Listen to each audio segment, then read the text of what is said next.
இன்னைக்கு நம்ம பார்க்க போகிறது தாய்ப்பால் சுரக்கிறத பற்றி தான் பார்க்க போகிறோம். முன்னாடி உள்ள காலகட்டங்களில் ஒரு குழந்தைக்கு இன்னொரு குழந்தைக்கும் ஊடல கேப்பு ரொம்ப கம்மி தான். இருந்தாலும் அவங்க அந்த குழந்தைங்களுக்கு ஒவ்வொரு குழந்தைங்களுக்கும் 2 வயசு வரைக்கும் தாய்ப்பால் கொடுத்தாங்க அப்படின்னு சொல்லுவாங்க. அதனால தான் அவங்க ரொம்ப ஹெல்த்தியாக இருந்தாங்க. ஆனால் இப்போ என்னமோ அப்படி இல்லை. ஒரு குழந்தைக்கும் ரெண்டாவது உள்ள குழந்தைக்கும் ரொம்ப டிஃப்ரென்ஸ் இருக்குது. இருந்தாலுமே அவங்க 9 மாதம் வரைக்கும் கூட தாய்ப்பால் நல்லா கொடுக்கறதில்ல. என்னன்னு சொல்லி கேட்டவுடனே அவங்க ஃபஸ்ட்டு ரீசன் உடனே எனக்கு சொல்கிறது, என் குழந்தைக்கு கொடுக்கக்கூடிய அளவுக்கு எனக்கு தாய்ப்பால் ஊறலை, எனக்கு கிடைக்கல, அந்த அளவுக்கு இல்லை அப்படிங்கிறது ஈஸியாக டக்குன்னு சொல்லிடுறாங்க. இது என்னமோ உண்மையிலே தப்பு தாங்க.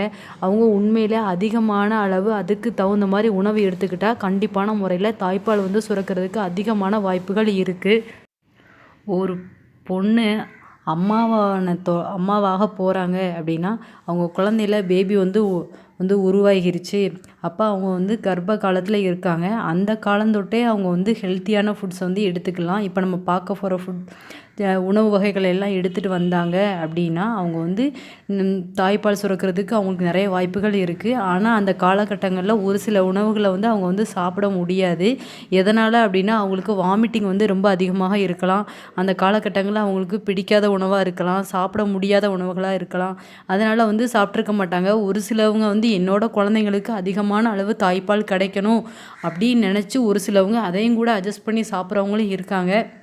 இருந்தாலும் அப்போ சாப்பிட முடியாத காலகட்டத்தில் அதை சாப்பிட்லனாலும் பரவாயில்லை. ஆனால் அந்த குழந்தை பிறந்ததுக்கப்புறம் கண்டிப்பான முறையில் இந்த வகையான உணவுகள்லாம் அவங்க எடுத்துக்கிட்டாங்க அப்படின்னா கண்டிப்பான முறையில் அவங்களுக்கு அதிகமான அளவு தாய்ப்பால் சுரக்கிறதுக்கு ரொம்ப வாய்ப்புகள் இருக்குது. சரி, இப்போ என்னென்ன உணவு வகைகள்லாம் நம்ம சாப்பிட்டா தாய்ப்பால் சுரக்கும், வீட்டில் இருக்க நமக்கு ஈஸியாக கிடைக்கக்கூடியதை வச்சு நம்ம தாய்ப்பால் அதிகமாக சுரக்கிறதுக்கு நம்ம வழிவகை பண்ணணும். அதுதான் நம்மளோட உடம்புக்கு ரொம்ப நல்லது. டேப்லெட் இதெல்லாம் கூட இருக்குது. அதை கண்டிப்பான முறையில் சாப்பிடாதீங்க. இப்போ நம்ம இதை பற்றி பார்க்கலாம்.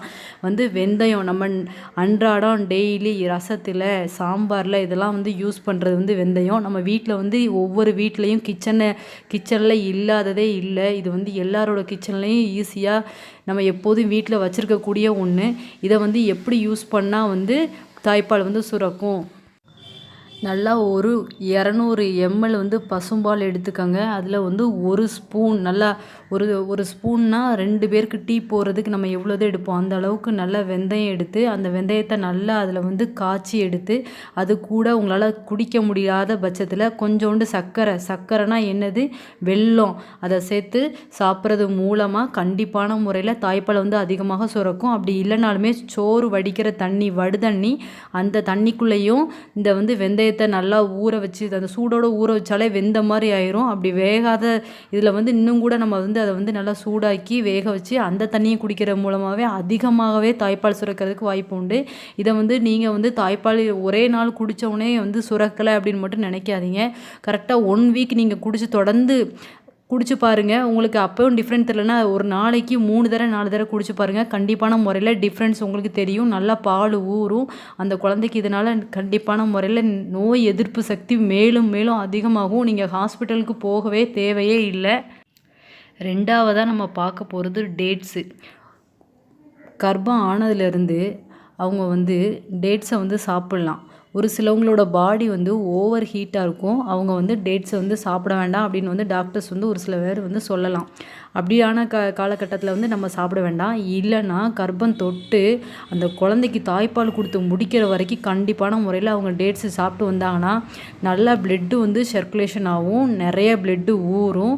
அந்த குழந்தைக்கு தேவையான தாய்ப்பாலை விட அதிகமாக சுரக்கிறதுக்கு டேட்ஸில் சக்தி இருக்குது. தேர்டு ஒன், 3வதாக நம்ம பார்க்க போகிறது வெத்தலை. இதை சாமிக்கு படைப்பாங்க. அப்படி இல்லைன்னா வயசானவங்க இதை சாப்பிடுவாங்க. கல்யாண வீட்டில் இதை கொடுப்பாங்க. அப்படிங்கிறது மட்டுமே தான் இப்போ உள்ள குழந்தைங்களுக்கு தெரியும்.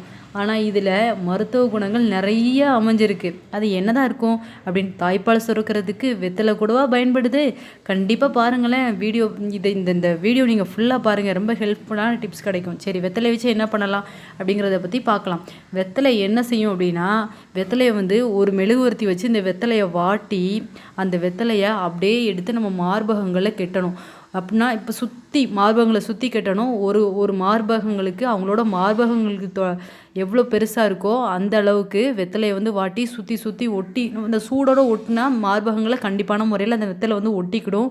அப்படி கெட்டிட்டு வர அவங்க இந்த குழந்தைக்கு பால் வந்து சுரக்கலை அப்படின்னா தொடர்ந்து கெட்டிகிட்டே இருக்கலாம். கெட்டி வர அவங்களுக்கு கண்டிப்பான முறையில் பால் கட்டும் பார்த்திங்களா, கட்டி ரொம்ப அதிகமாக இருக்கும்ல, அந்த அளவுக்கு சுரக்கிறதுக்கு இதில் சக்தி இருக்குன்னா பார்த்துக்கோங்களேன். அடுத்ததாக பாவக்காயை பற்றி வந்து பார்க்க போகிறோம். பாகற்காயோட சுவை வந்து கசப்பு, எல்லாத்துக்கும் பிடிக்காத ஒரு காய். ஆனால் அந்த காயில் என்னென்ன சக்தி இருக்குங்கிறத பற்றி பார்க்கலாம்.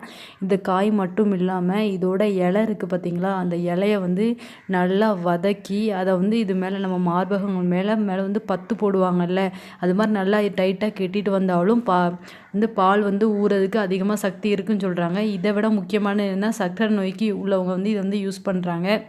இது நம்ம கர்ப்ப காலம் தொட்டு அந்த குழந்தைக்கு பால் கொடுக்கறது வரைக்கும் இந்த காயை சாப்பிட்டோன்னா அந்த குழந்தைக்கு வயிற்றில் பூச்சி வரும்ல, வயிற்றில் புழு வரும்ல, அதெல்லாம் கூட வராமல் தடுக்கிறதுக்குள்ளான சக்தி வந்து ரொம்ப அதிகம். அதனால் வாரத்தில் ஒரு நாள் கண்டிப்பான முறையில் பாவக்காய் சாப்பிட்றது நல்லது.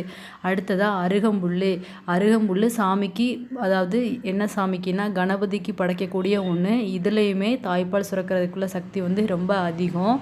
இதை வந்து ஜூஸாக எடுத்து காலையில் நம்ம குடிச்சிட்டு வந்தோன்னா இரத்த சோகை வராது.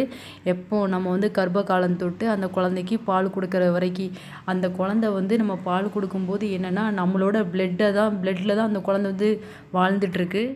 ஸோ நமக்கும் பிளட்டு வந்து குறையக்கூடாது, நம்மளோட குழந்தைக்கும் நல்ல அதிகமான அளவில் பால் சுரக்கணும், பால் கொடுக்கணும். அப்படின்னா இரத்த சோகைங்கிறது வந்து நமக்கு வந்து வராமல் இருக்கணும். அதுக்கு வந்து அருகம்புல் வந்து நம்ம வந்து அட்லீஸ்ட் வாரத்தில் ஒரு நாளாவது நல்லா காலையில் எழுந்திரிச்சோடனே குடிச்சிட்டு வந்தோம் அப்படின்னா இரத்த சோகையும் வராது, அதிகமான அளவும் பால் சுரக்கும்.